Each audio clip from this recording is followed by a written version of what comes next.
Welcome to the MoxStars podcast. I am Menace, one of your hosts, and I'm here with a special guest. We've got Tordeth in the house. What's up, Justin?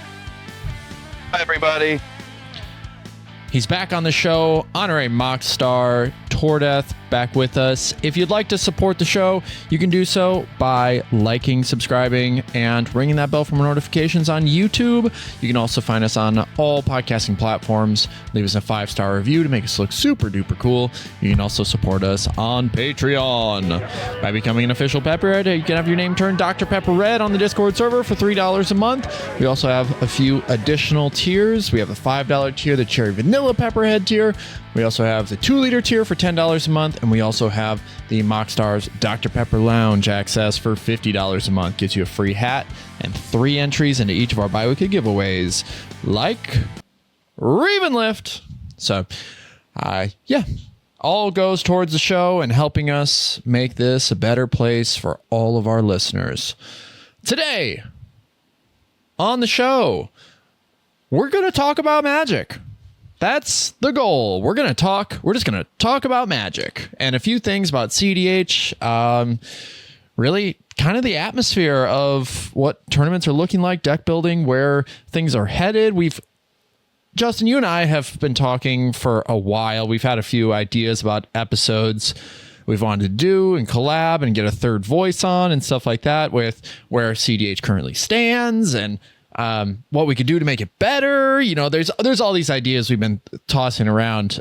So really just one thing at a time, I guess. We can jump in wherever we want to, man. It is a public pool and there's nobody hanging out by the edge. We can cannonball in, we can dive in, we can use the freaking the diving boards, the spring-loaded diving boards if we want to. All these things, there are options upon options for us. Access points. There's a slide. We could even slide in, do a loop-de-loop. There's no, you can't like stop, when you go down the slide, you can't put your arms out and stop and wait for your buddy to hit you in the back. You can't do that though. But all these access points for the conversation. Well, we do everything with safety. Magic is safe. Yes. Play Magic safely. Live your life safely. Don't run near the pool. Yeah, no running. No running. Mm-mm. No. Mm-mm. Nope. So, yeah, let's get into the tournament side of it first. So, I'm still baffled at how much of a splash that long-ass game went. 10, 11 hours. That 3 to 4 hours of talking. It'll live on forever. That's a game of legend. Well, like, I was at a tournament last weekend, and they still made jokes about it when they were doing the player meeting at the front of it. Like, oh, make sure you're filling all your time wisely, 80-minute this, and, can't be here all night, can't do that 11-hour thing. If that's the case, what are we doing as a community to fix that type of thing? So that would be let's bat some things back and forth and talk about once we leave Swiss. So we hit our 80 minutes. I like that we're not in turns anymore. We just go to end of turn, no extra 10 minutes. Great. We have finished Swiss. We're into our semis. We're into our finals. Regardless if we're cutting to top 10, top 16, top 32, depending on the tournament size. What do we need to do to change the aspect of this tournament structure and make it so everybody, TOs and the judges included, can go on and have a life outside of the tournament, get to bed on time, drive home safely so we're not driving at 2 o'clock in the morning? Yeah, I have a million things I'm sure that the more we could talk about what we could do to positively change CEDH and I'm curious to get your opinion on a couple of things, but yeah, just like starting like right off the bat with your time and how you value your time and how we create a structure. This is ultimately the issue I see with CEDH in tEDH, most, like just tEDH, right? CEDH, at the con or whatever, those games can go on for however long, as long as everyone's still having a good time. Awesome, whatever, as long as it's an engaging experience. The tEDH format, though, what I will say is that it needs far more structure and rules, implementation. Like there needs to be a razor's edge. There can't be so much freedom in how players are able to navigate or politicize the game to extend the clock, or this was the thing that I pitched a long time ago, and I want to get your feedback on it too, is we need a way to penalize players, but we also need what I call them were tokens, right? Or correct. political tokens, right? Where you get, let's say you get 3 a game, and you, as a player is going throughout their turn, if you're not interacting with the stack and you're just trying to have a conversation to sway a player, to change their mind, to get something to go your way, right? To convince them that this is not in their best interest, what they're about to do. You redeem one of your tokens, and that gives you something physical and something of value. It's like a timeout in football. Like if you follow football or basketball or whatever, you know how valuable these timeouts can be. They're momentum breakers. They can help you reset. They can help you insert new information into certain scenarios to help create an advantage for you. So right now, there's no policing of it, whatever. That 11-hour game, there was one guy who, I think after all the interviews of all the players who were involved and stuff like that, they kept saying this one guy for 5 of the 11 hours was just stopping the game to talk. It was like he was just trying to create political scenarios that would benefit him, but that slowed the game down so much. So you get 3 of these tokens. Do I give them to the judge or do I give them to my other players? You present, you present them to the table, and then that is redeemed, and then if someone tries to redeem a 4th one or whatever, or they don't have any left and they're like, hey, you call judge and you say slow play. So to your point then, in this scenario, we'll call it 4. Cool, great. So you get 4 of these. Well, it's not that I can give active player 1 and now they have a 5th.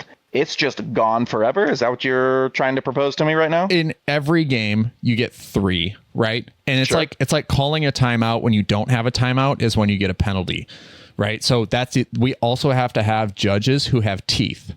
So a judge coming over and being like, yeah, I don't know, I didn't see what happened. Please explain the scenario to me or whatever. But if someone tries to call a timeout when they don't have a timeout, it's a penalty. Right. So you also have to be able to give your judges teeth to be able to enforce those things. Now, what the rule structure says in the rule book you would have to write to penalize those players, yet to be determined. But if you are slow playing without redeeming a token, right, or if you make a mistake or whatever, and a judge is called, a judge can also take one of your tokens as a penalty if you have any left. If you don't have any tokens left, let's say you get a loss of turn, right? You have no tokens left and you commit a penalty. Loss of turn. You might as well have just lost the game. Congratulations. But that would also control, disincentivize players from inserting themselves into situations that would otherwise slow the game down. It would prevent, I think it would shorten games and allow you to still hit that 80-minute time. And that way every round can flow seamlessly. And then at the end of the game, you can also look back and be like, no, I had 1 token left. I should have used it at this moment. It's an additional piece to the game that allows you to you can look back on it and strategically use it, Right. So. And I have no problem trying things out like this. I guess I have 2 thoughts on that one. First would be, at what level do we start to implement new changes to the tournament circuit structure. If it were me, you do it at the bronze levels. Just anything 16 or less, we're going to cut to a top 4 at most. Your points towards the end of the year are less affected if things go awry, and you can casually try things out in different regions. So Yep. I think in the Northeast, as an example, we could try this out. In the Pacific Northwest, we could try 90-minute turns instead of 80-minute turns. In the California region, we could try different things. There is a high abundance of top-level players in the Columbus, Ohio area, and you could try something else out there, maybe at your silver and gold levels, right, to see how these things go. So I'm not opposed to it, but I think Atlas said it right at one point to me when we were talking about this, where if you take away the social aspect of the game and the ability to politic, then it just turns into a 1v1 format. And then that leads to me to kind of like my 1B point of, if we have Wizards taking a major role in creating content for Commander, and this is now the moneymaker for them, and it is hands down the most popular format of Magic currently, just with the presence online in all of the content that's out there.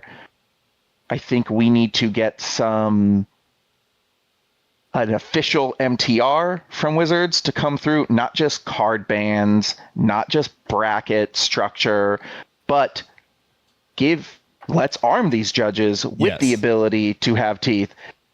Even something as simple as the past 6 months in any tournament that I've been into, hey, guys, this is a family-friendly environment. Please don't swear. Any swearing will be met with a turn skip. And not once have I seen it enforced. I have terrible language. But if I'm at a family-friendly event and a family-friendly shop, I don't swear when I go down to Gabby's to play, because that's an environment where it's been cultivated that you are not allowed to do that.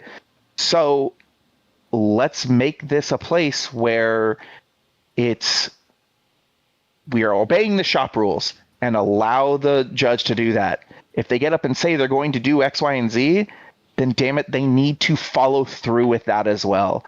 And we're not going to be, quote, afraid of our judges to uphold anything if they can't uphold I don't want a judge to only uphold the CR.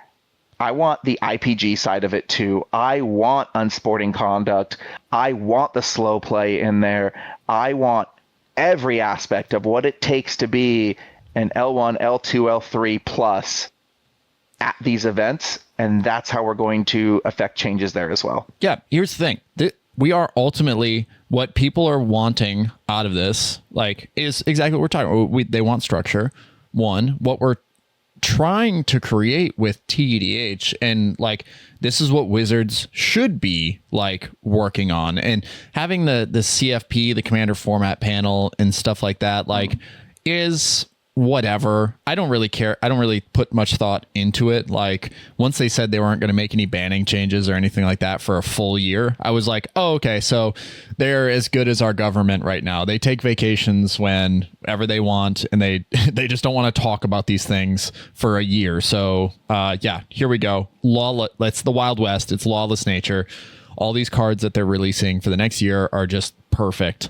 It doesn't matter. So their influence on this whole thing is minimal at best, and they need to put more effort into like creating structure for this so that players can feel like they have a fighting chance at the table, and they have to treat it like it's a sport. Like, this is an esport. Like, it's pretty much an esport, right? You're going to come in, you're not like, and you need that rule structure to be present, like giving your judges teeth. You need to have referees like present to uphold the integrity of the game. That's what referees are for in every other sport. Like, there are people like in esports who are watching the game happen, and when a penalty is committed or whatever, the game is paused or whatever, and then they interact and they say, you've been warned, or here's a warning, you've been, or you're penalized. So like, that would be like where if I was Wizards of the Coast or I was involved with Wizards of the Coast, that's what I would be pitching 100% of the time. Is like, hey, these guys are serious. Like, these guys are serious about like this crucible of Magic the Gathering and tEDH, where they want to grind and grind and grind and receive accolade and win tournaments and build their reputation. And so why are we not meeting them in the middle with a rule structure that can allow for fair competitive gameplay? So that's where I would be. Yeah, if I was part of Wizards of the Coast, is just being like, hey, we need to put in some work here, because it is not just going to survive on its own. Like, right. People will get into grinding and they will go in, but it is exhausting without any like reward structure or anything like that. It's exhausting, and it can definitely wear you out. Now, here's something I'm going to pitch you.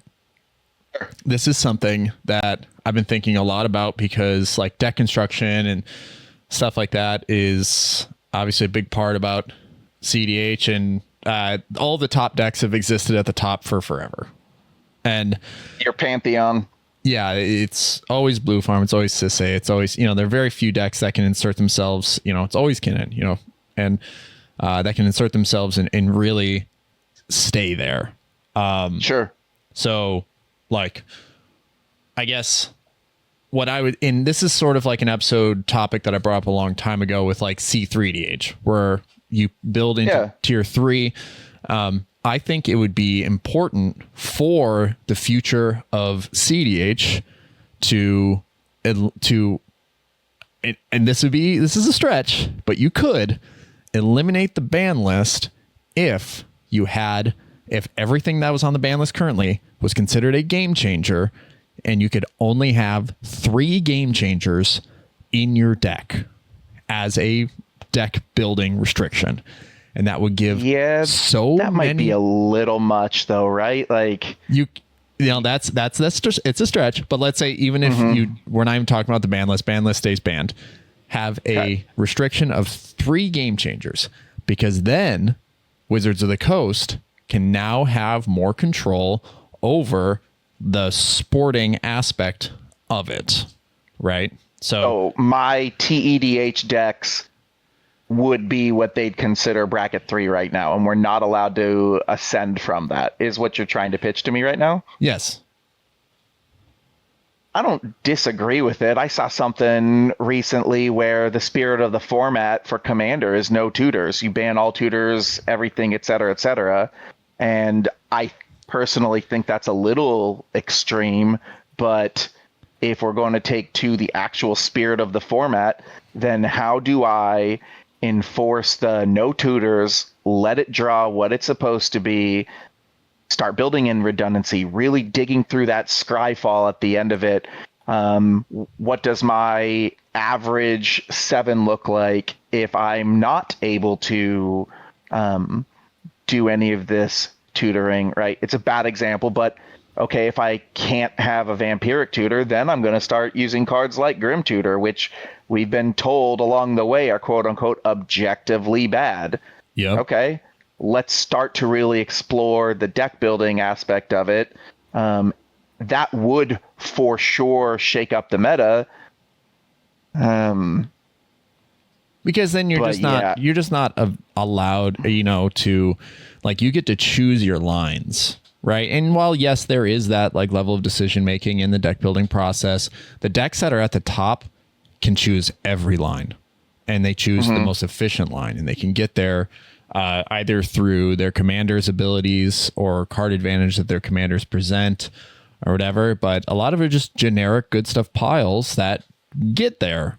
And the wide array, the massive card pool that we have access to right now is leading to almost zero competitive, like diversity where it's just Right. always the top decks because they just do the thing, and people will just build that deck to give themselves the best chance to win. Like, and I get it. Like, I understand. I get it. If you want to win, and this deck has proven to have this win rate, like, it's going to give you the best chance. Like, I get there are people like that who want to compete in that way or build decks in that way.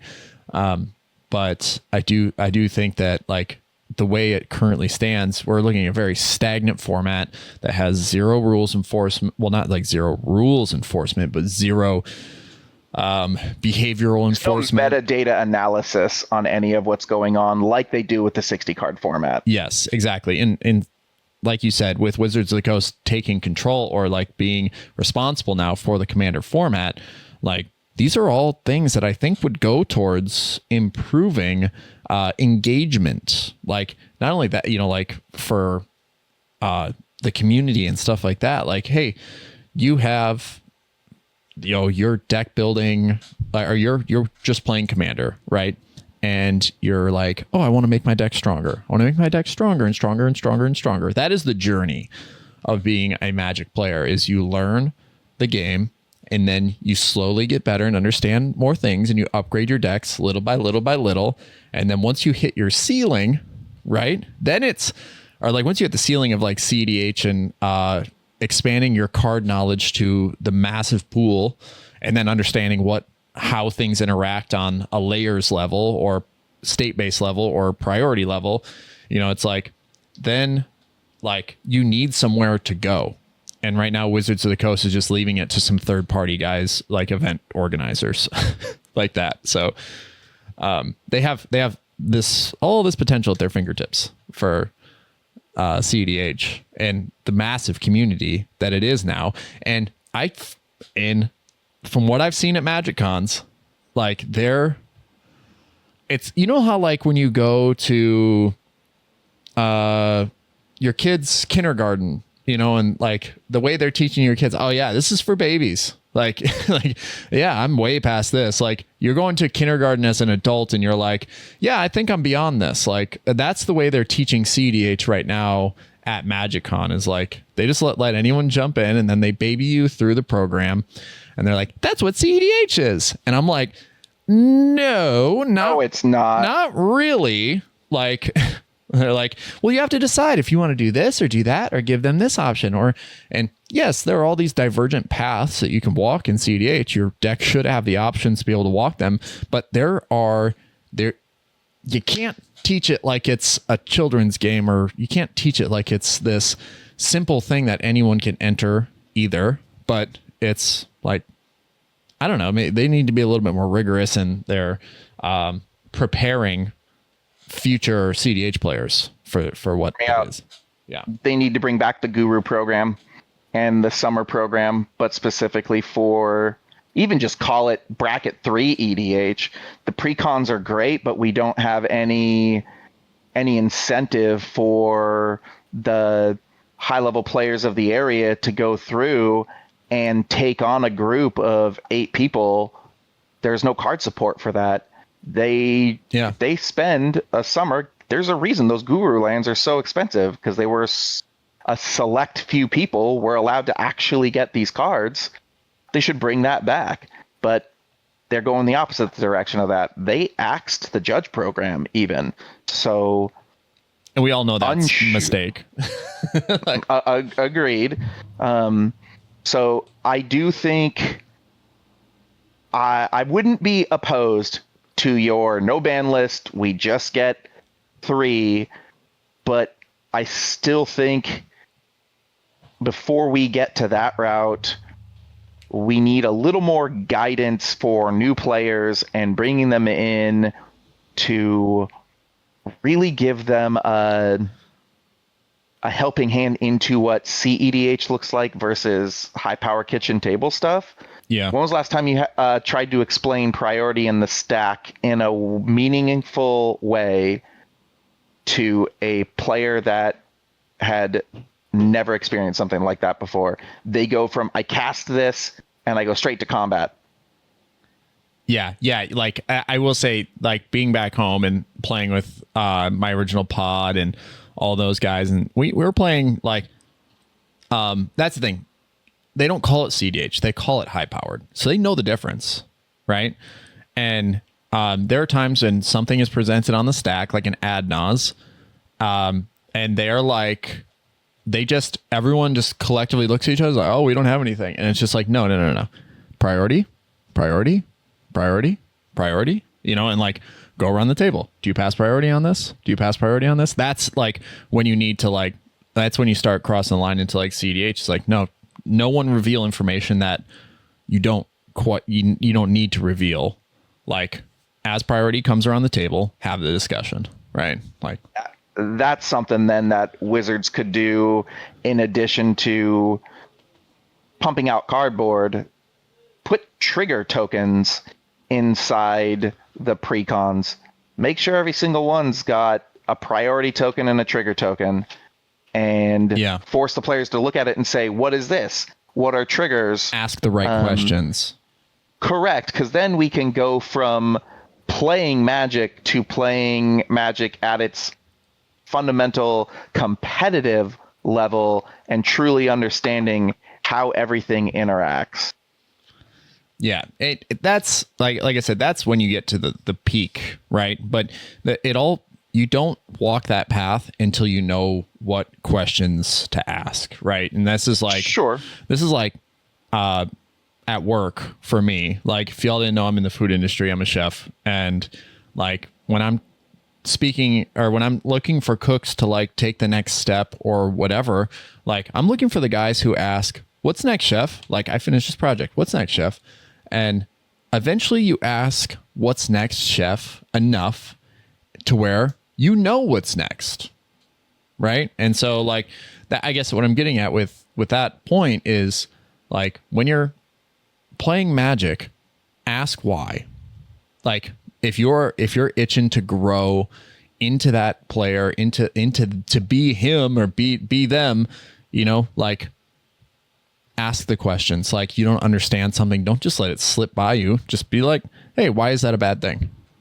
Like before we implement these political tokens and you have all the time in the world to ask questions, ask them. It's like that's really like what I implore you as every player out there is like ask questions until you don't need to ask questions anymore. And maybe that point never comes. I think every great player still asks questions. So well, I'll segue a little bit up there. I'm not going to pat myself on the back and say, oh my God, I'm a great player, but I do play with some of those great players. And I was asking my buddy Kevin recently, I'm goldfishing a Kefka list. And before you yell at me about me playing Grixis, that's fine. It's a Final Fantasy thing. It's not a Grixis thing. You villain! So I was goldfishing a hand, and it was like 3 lands, a Vampiric Tutor, and a rock. And I had the option to either, as I was goldfishing, this turn 2 is either going to be a Mystic Armor or a Heuristic Study. So I sent the question to him. I said, Kevin, you're so much better at playing Grixis than I am.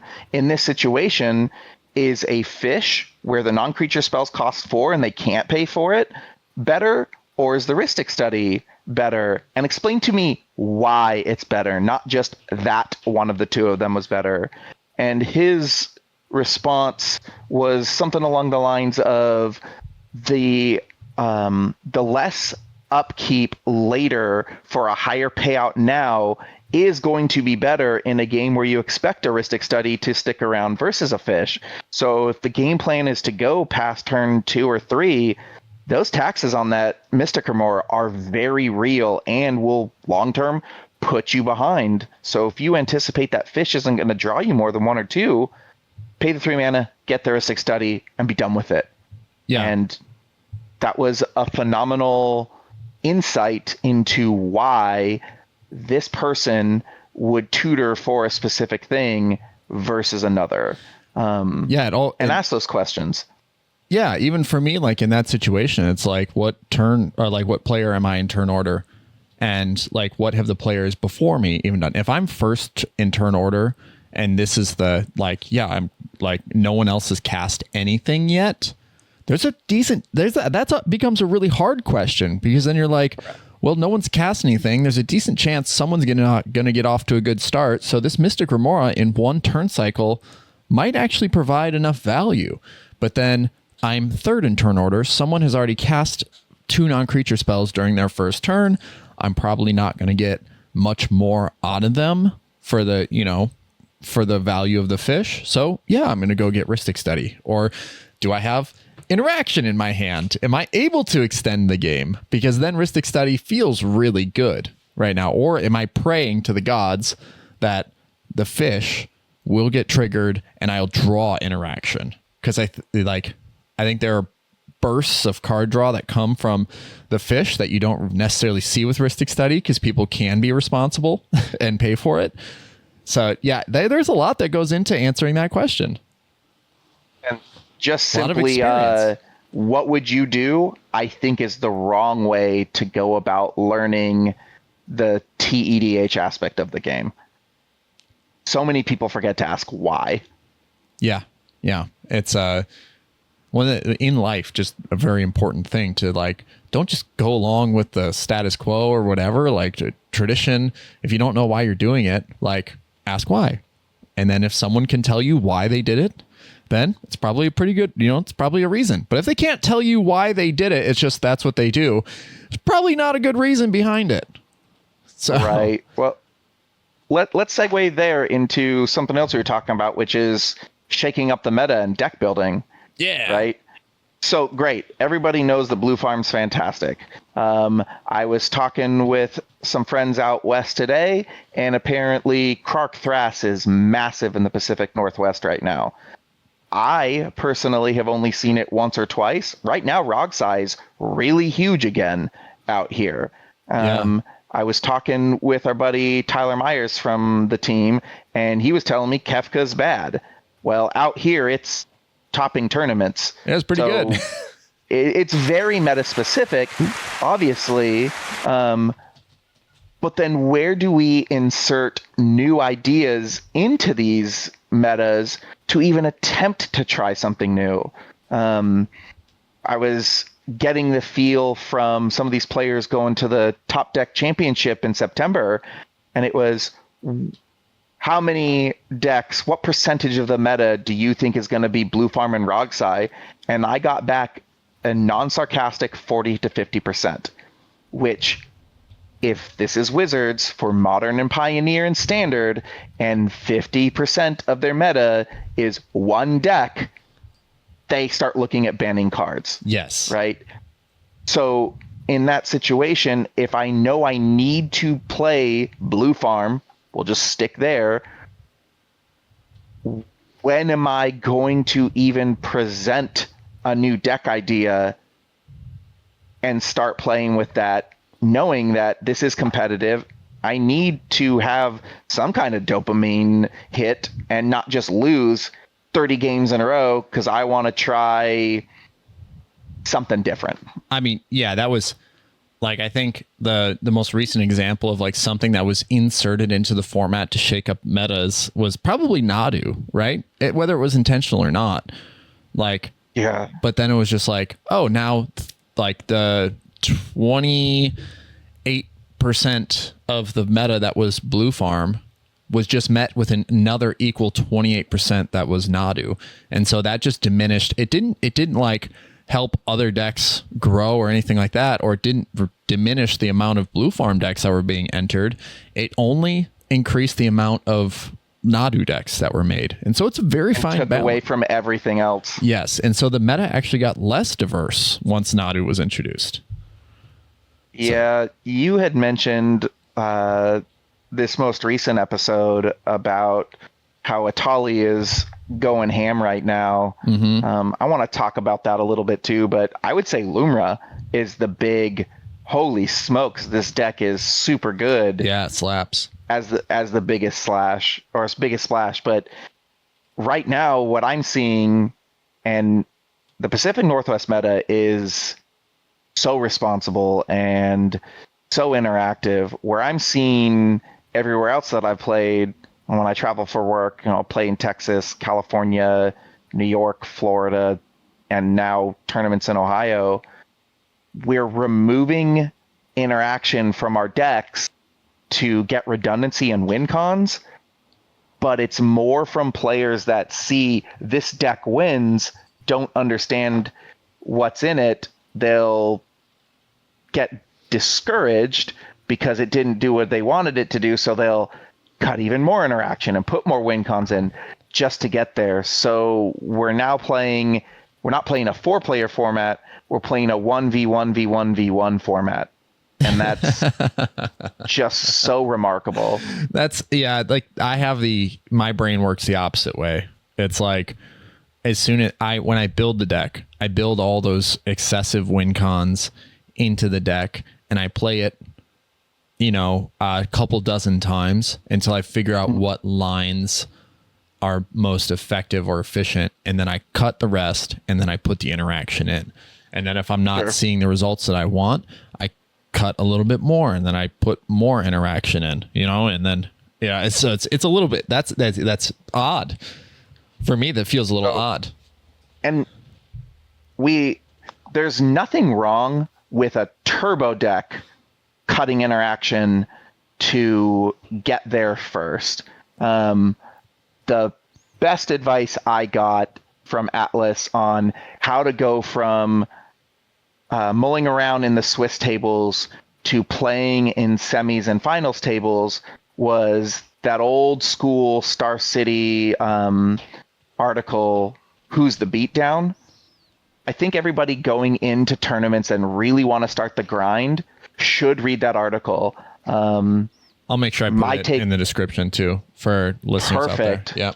But if your deck is not designed to be the fastest at the table, then you need to adapt in a way to where go second, shut the first deck down, and ensure that they can't get there. But if your deck is not the beatdown, expected to go the fastest and get there first, don't try to get there first. And I think I've been seeing a lot of that. As much as we hated the mid-range hell, irresponsible turbo is just as bad. Oh yeah, because they just completely boot themselves. They punt themselves out of the game, and that's worse for the ultimate overall outcome of the game than just like yeah. I will also say 9 times out of 10 they do not pay for the Ristic study and then audibly complain about why did we lose to that card and then call for a ban of Ristic study. Yeah. So I'll read the first paragraph of Who's the Beatdown, and this will give you a good idea of what the article is about, because after this paragraph, the original author, Mike Flores, on January 1st of 1999 is when this article was published. He wrote, "The most common yet subtle and disastrous mistake I see in tournament Magic is the misassignment of who is the beatdown deck and who is the control deck in a similar deck versus similar deck matchup. The player who misassigns himself is inevitably the loser." And then he goes on to explain why that is such a powerful statement. So check out the article, because it will give you perspective on how to approach the game based on the first, the 7 or the 6 or the 5 that you decide to keep, right? Because the meta is not very diverse at the moment, right? You're going to see a lot of similar decks, even though Kruk Thras might be the hotness out here in the Pacific Northwest. Rog Thras is still a very similar build and a very similar deck matchup. So when you're in those matchups, you got to know that hey, yes, they are going to be casting a lot of non-creature instants and sorceries, trying to get that Kruk trigger to pop off for them.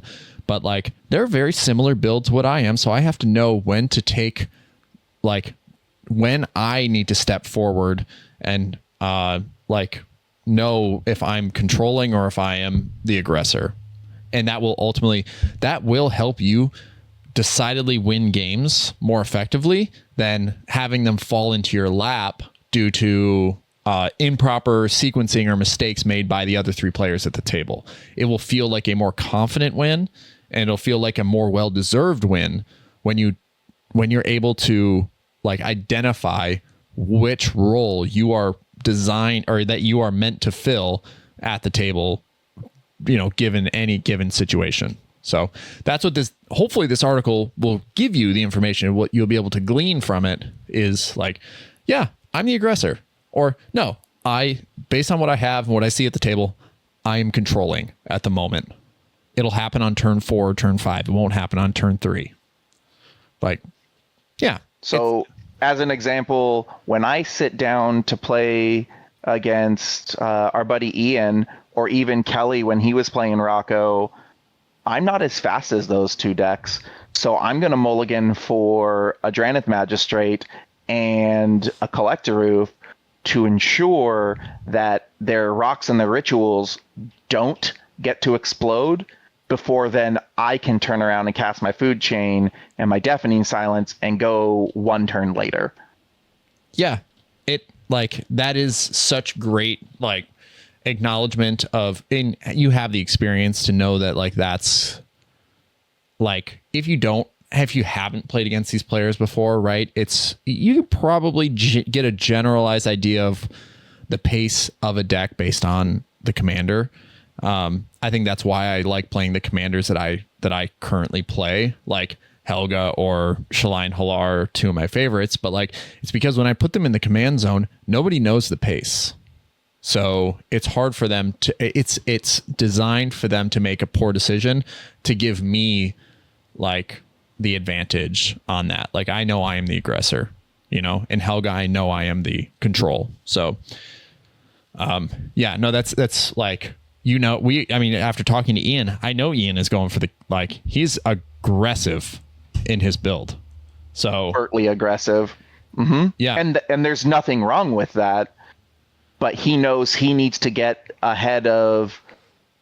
he needs to pace himself with a Rogsai mentality. Yeah. That's crazy. That's a crazy thought. Pace yourself with a Rogsai mentality, because it's almost like an oxymoron. It's because there is no pace to it. Yeah, there's no pace. It is either 100 miles an hour, and then it can change, and you're all of a sudden dead in the water, and then you draw the right card, and you're right back to 100 miles an hour. So yeah, that's got to be a roller coaster ride, emotionally. Sure, we'll say. I think then also keeping up that pace across 5-6 rounds of Swiss, and then an unlimited semi and an unlimited final. That's wild. It's exhausting. It's why I've always been an advocate. When you go to a tournament or you go to a you're sitting there between rounds talking to people about your experience, go get a snack, go eat something, go drink some water. It is exhausting. It is the whole experience. Your brain needs fuel, and the amount of stress you feel in those moments. I know that in the moments where I feel like I have a win attempt about to land, or my heart starts going crazy. Well, so here's a hot take also with the tournament structure. Why are our semis and our finals matches untimed? We are doing timed Swiss, but then a totally different style of Magic in the top 16, top 4. Shouldn't they also be timed rounds to maintain the same level of play? Because by the time we've gotten to unlimited time, I can pivot how my deck plays. And yes, there's skill to be able to do that, but we have two different types of formats in one sitting. I will say, because I've had recent experience with this in not just Magic, but I'm a coach for flag football for kids. And when it comes down, the regular season, halves are 20 minutes, but when they get in the playoffs, they shorten them to 12 minutes. And then Yeah, they shorten them to 12 minutes, and then the semis and the finals are back to 20 minutes. And so Why? it's like a time thing. They want it to all like happen in a single day. Like they want the whole playoff structure to happen in one day.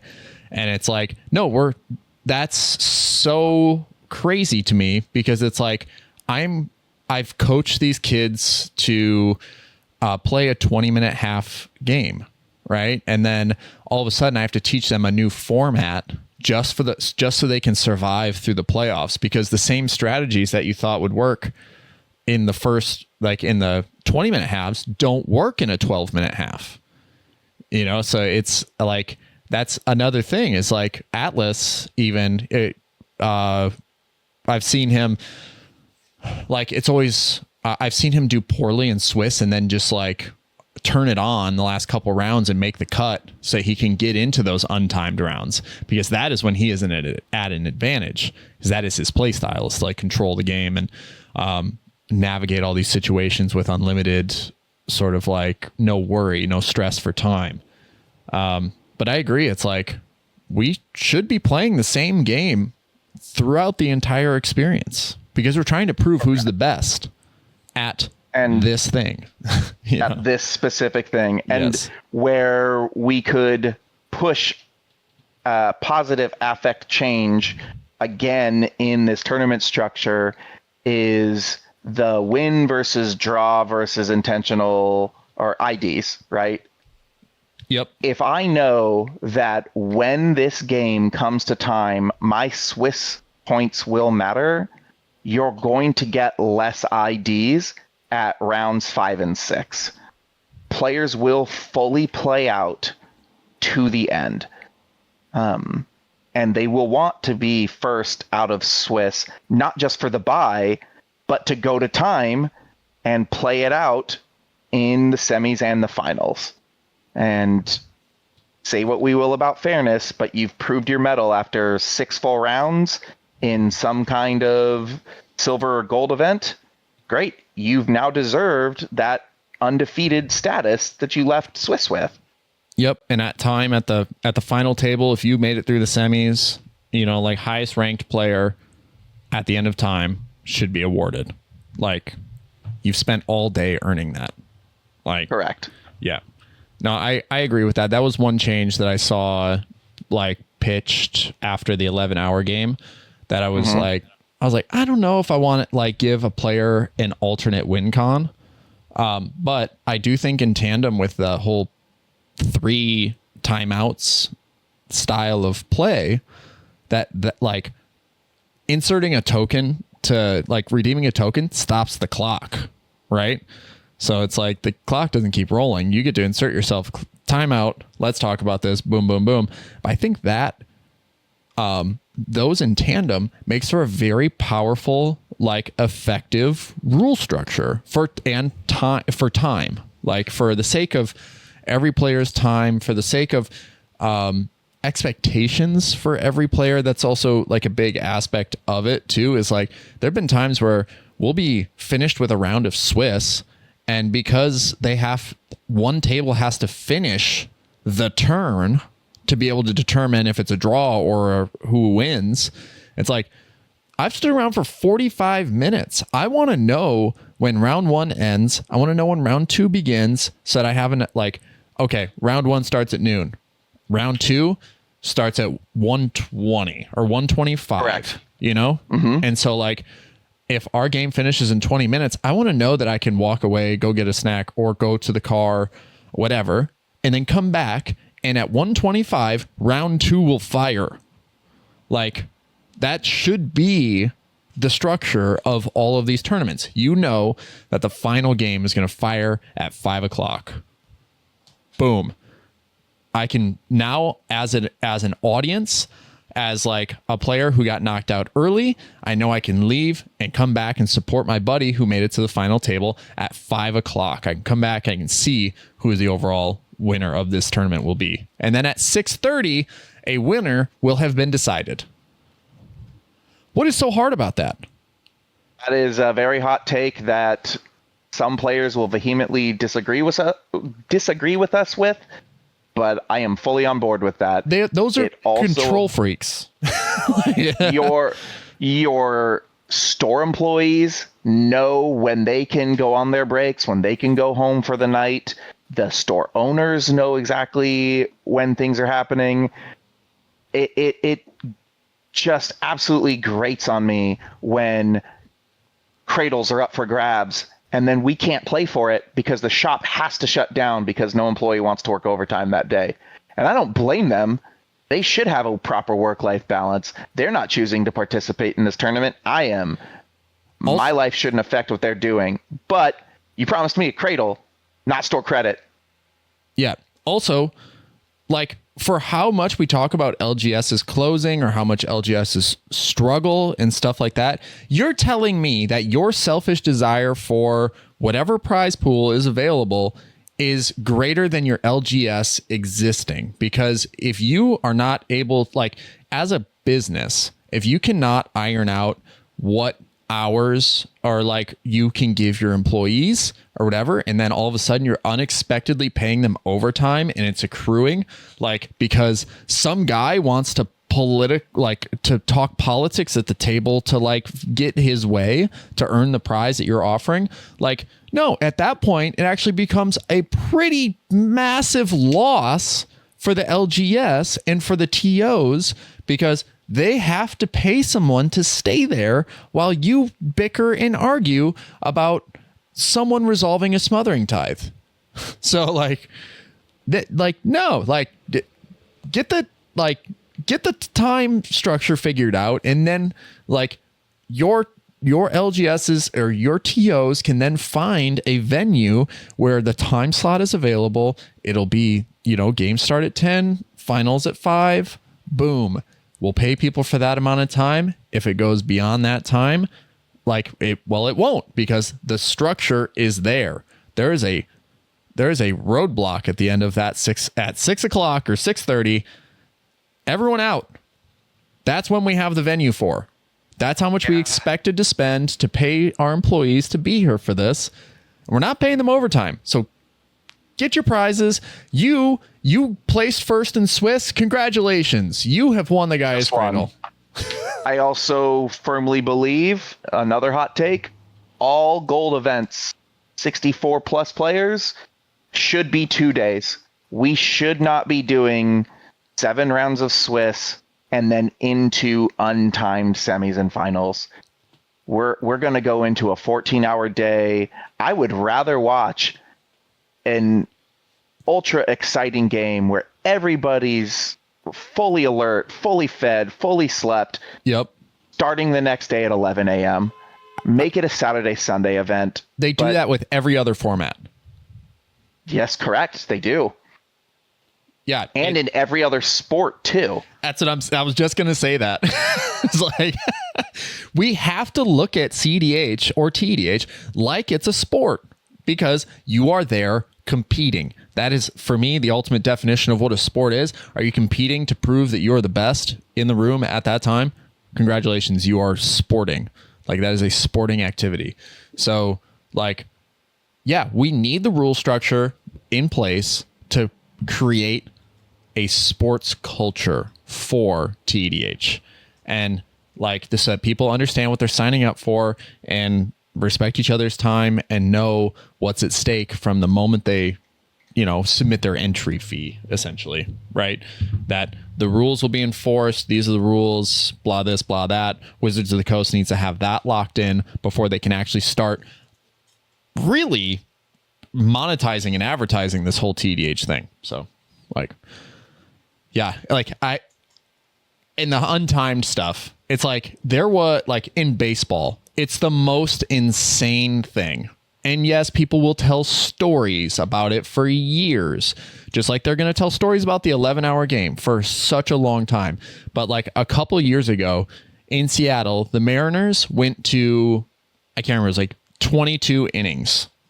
Correct. And it was like both pitchers were pitching lights out. Yep. And it just like nobody could score a run. After the 9th inning, nobody could score a run. Went 22 innings. And it was like almost 2 o'clock in the morning. And finally, someone scored and the game ended. I'm surprised they just didn't like call it and be like, yeah, this is the first tie in MLB history. But they have it so it's that you can't tie.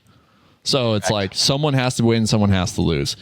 And like kudos to all the players for being competitive, remaining competitive and playing all night. But like the amount of people who left after like the 14th inning, it's just like, yeah, oh, I've had enough. Like, I actually don't need to see how this unfolds. And then like the people who said they stuck it out and they watched the whole thing, they were there until the end of the 22nd inning. Like, okay, well, that, why are you flexing about that? Like, I don't get it. Like, you could have been sleeping. You could have been doing anything else. You had 9 hours of additional time that you just decided to spend at the ballpark, and they shut down the bar at the 7th inning. So it's like, there's no drinking. There's no additional, like, you can't, there's no food, there's no or no drink or anything like that past the 7th inning. So like, you're literally just locked in. You're like, yep, I am here for this. There we go. Yep, I am in.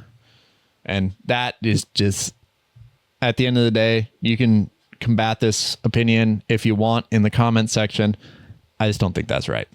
Especially for this new structure that we're sort of like pitching at the moment. Is like, no, this is sport. And like, yes, at the end of the second overtime in football, it's a tie. It's a tie. No one wants to be there. They're paying people to be there, right? So the more time that they're there, the more money it costs them. Simple capitalism. I have one more competitive question for you. Yes. We had pseudo touched on it on breaking up the meta. Given that this is a competitive event and everybody wants to win, at what point would you, Menace, bring a deck that's fully untried, untested, versus I'm going to... Where is your prize threshold, dollar threshold, player threshold to say, I know that this deck can win. I know it's in and outs. I'll be taking it to this level versus, yeah, 15 players. That seems great. I'll try this out. Oh, I would say, ooh, that's a tough one. If it's like 16 players or whatever, and there's one cut to top 4, I'm willing to take pretty much anything. Like, okay, I think I would take the Indoraptor deck that I built. It has no control elements, it has very seldom interaction to it, but there's just a chance that a Hail Mary falls to me and I'm winning a game, and then I would say that I want to know my lines like the back of my hand as soon as I go into anything more than I don't know if it would be 32 or like 40 plus, or 44 plus or 48. So if we're guaranteed a top 16, cut to top 16, then you want... Yes. Yeah. If there's a top 16 cut, I want to play the deck that I know the best.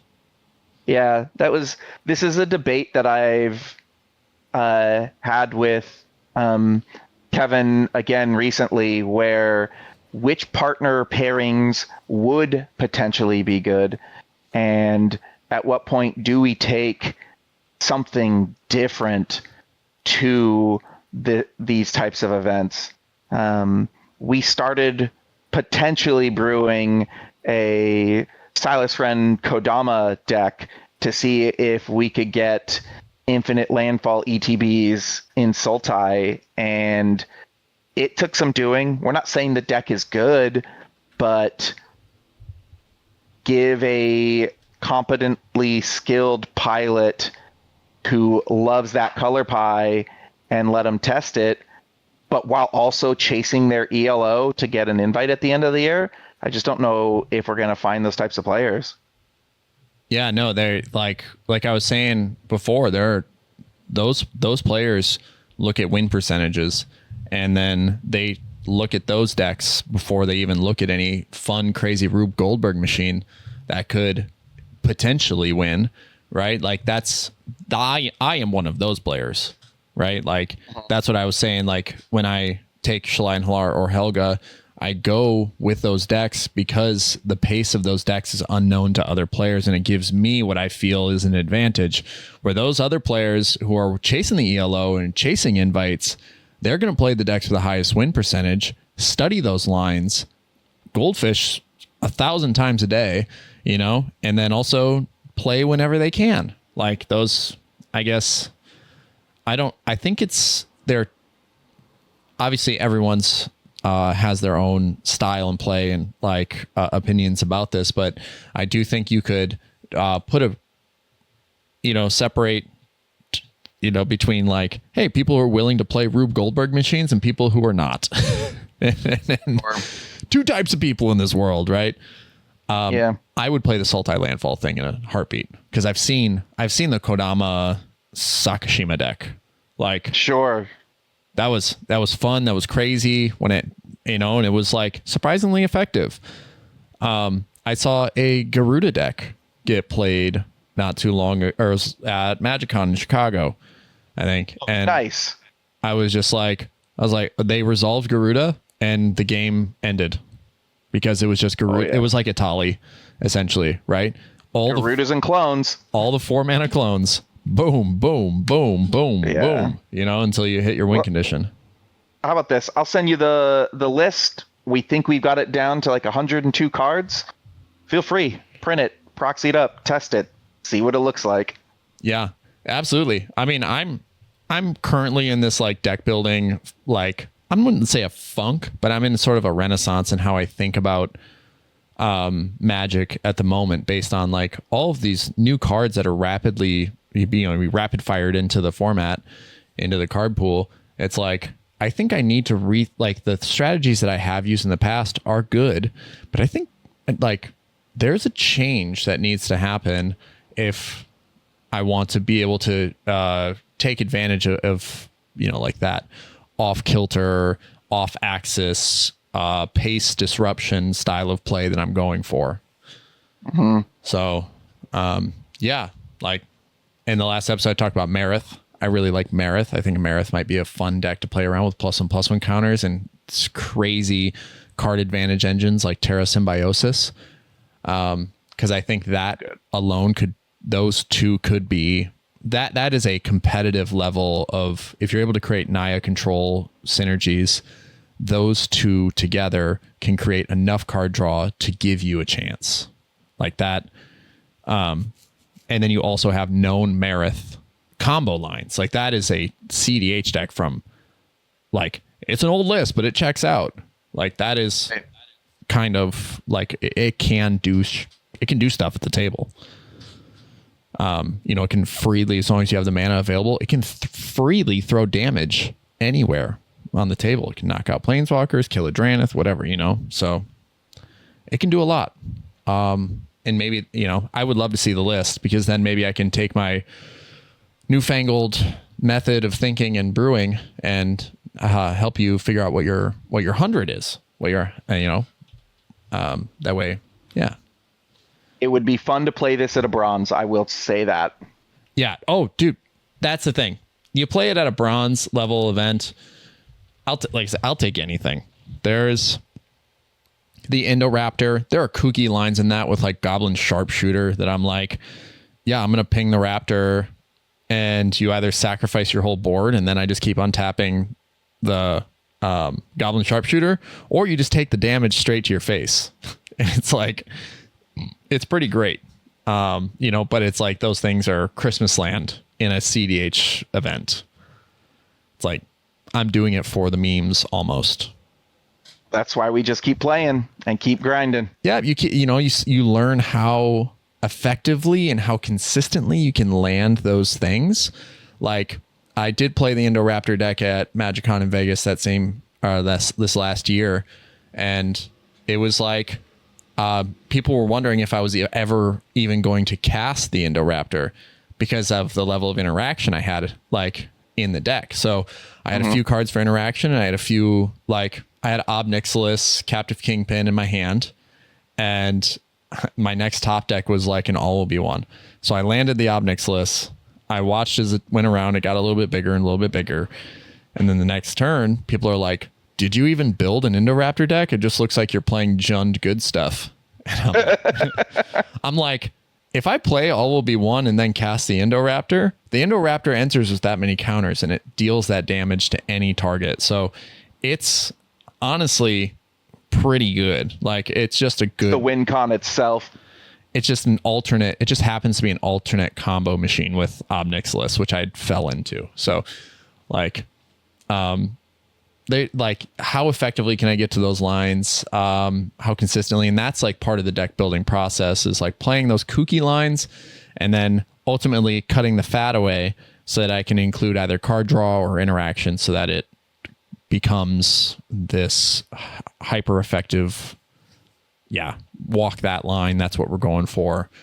How you navigate the game. That's all comes down to the pilot. So yeah, the Kodama, Silas, it does sound crazy to me. It does sound a little crazy. Are you playing like artifact synergies with Silas Red, or is it just there for the colors? No, Cloudstone Curio's in there for a reason. Okay. Good. So Silas actually matters this time too. Yeah, rarely he rarely does. Correct. So it's one of those, oh, we're down bad, we're playing Silas. No, I want that artifact recursion. And we'll see how this goes. There's some old school commons in here that, I've never heard of that. It's great. Yeah, and they look at it, they see it on the stack, and they let it resolve, and you go, "You fool!" Yes. Yeah. Oh, right. priority. You've spelled your doom, my friend. Excellent. For me, it's Cindervines. Whenever Cindervines resolves, I go, excellent. My game plan is online. One last question before I get out of here. Sure. Quick spitballing on it. Recently, Mark Rosewater has come under fire, right? For, the spoiling of the Spider-Man set. Because this is a standard legal set, and everyone is expecting it to have 276 cards, however big a set is.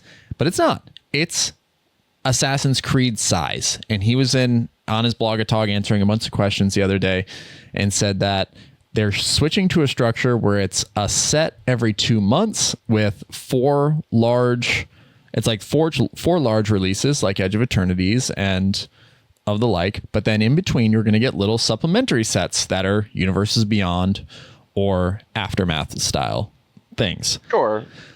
Do you think this is nothing new? We had that for the old blocks where you'd get a major set and then supplement sets after that. Urza's block was the great example of that. The first Urza set was much bigger than the other two. Right, but it was just less frequent than it is now. Yes, that part is disheartening because of the product fatigue, but I have nothing against it. It is what it is. It should be. I really like when they bring in a new mechanic and explore it 2 to 3 times. Absolutely. None of this, hey, I want to go back to Ikoria. I loved Mutate. We got nothing else. So all these cards that say when you mutate, do a thing are actively useless. Yep, and we're going to get the same thing. I think that's why they, like in Edge of Eternities, this whole like void effect or whatever. Yes. It says whenever a non-token permanent or whatever leaves a battle, or non-land permanent leaves a battlefield. Non-land permanent. Or you warped a card this turn, then you get this effect. And it's like they're hedging their bets, or they're protecting themselves by creating like meaningless cards.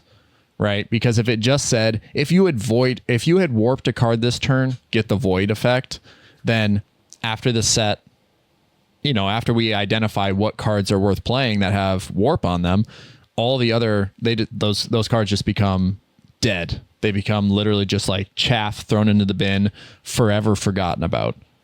Yes.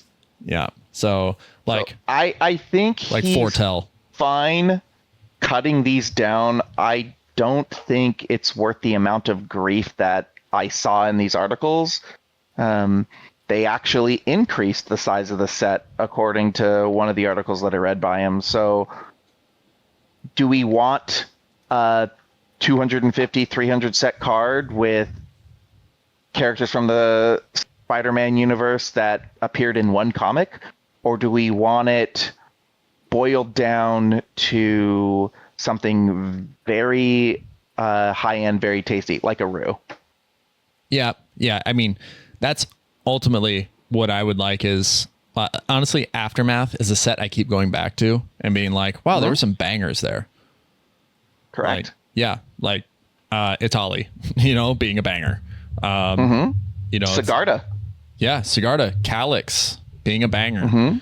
Like there are all these cards that I still want to play or still build around because of how, I don't know, like it was a supplementary set. It was great. It didn't get great reception because the pack sizes were so small.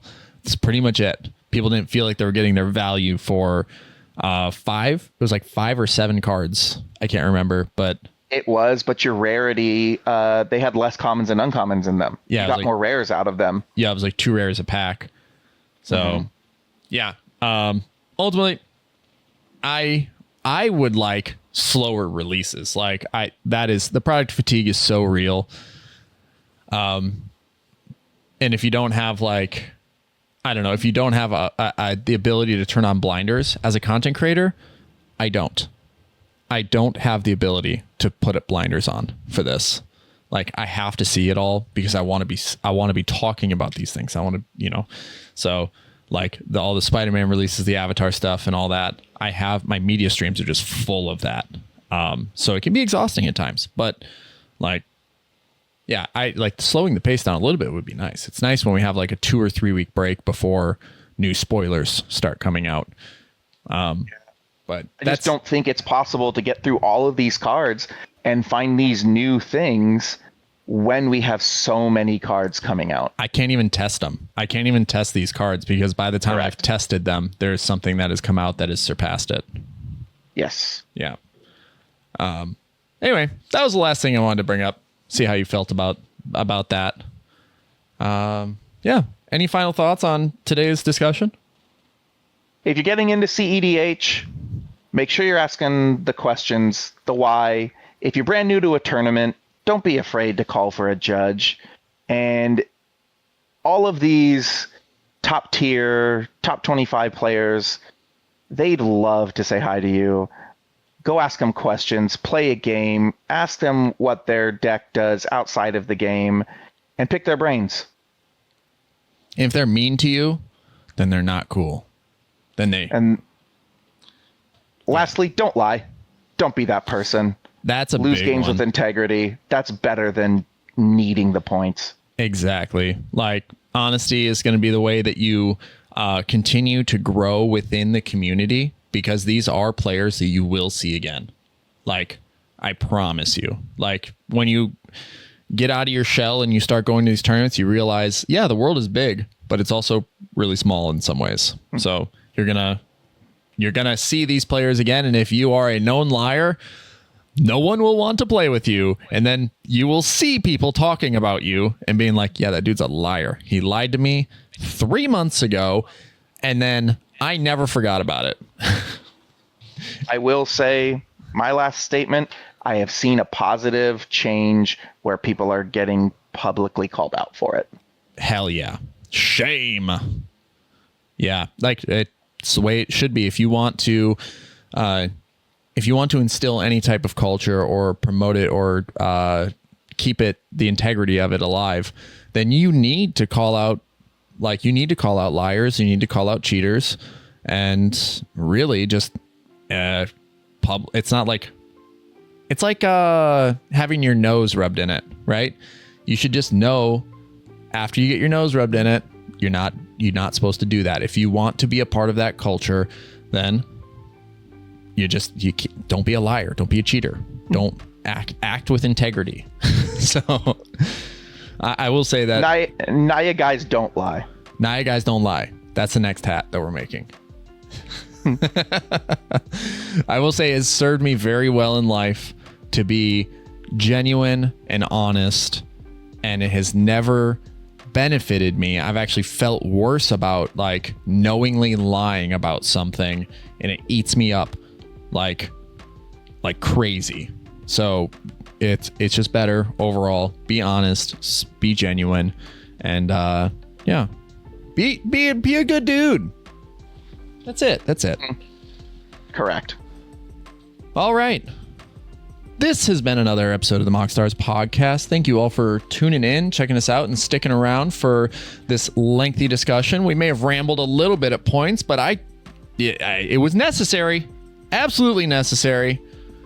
If you'd like to support the show, you can do so by finding us on YouTube, where you can like, subscribe, and ring that bell for notifications. Support us there. We're at 565 subscribers, and you know what it is. Once we hit 600, it's an immediate jump to 1,000. So help us get to 600. That way we can take that leap to 1,000. It's numbers 7, 8, and 900 don't exist. So now we can, yeah.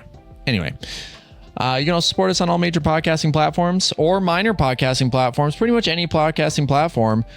Leave us a 5-star review, make us look super duper cool. And you can also support us on Patreon by becoming an official Pepperhead. Support the show for $3 a month. Have your name turned Dr. Pepper Red on the Discord server. All right. We're out of here. Peace. Peace.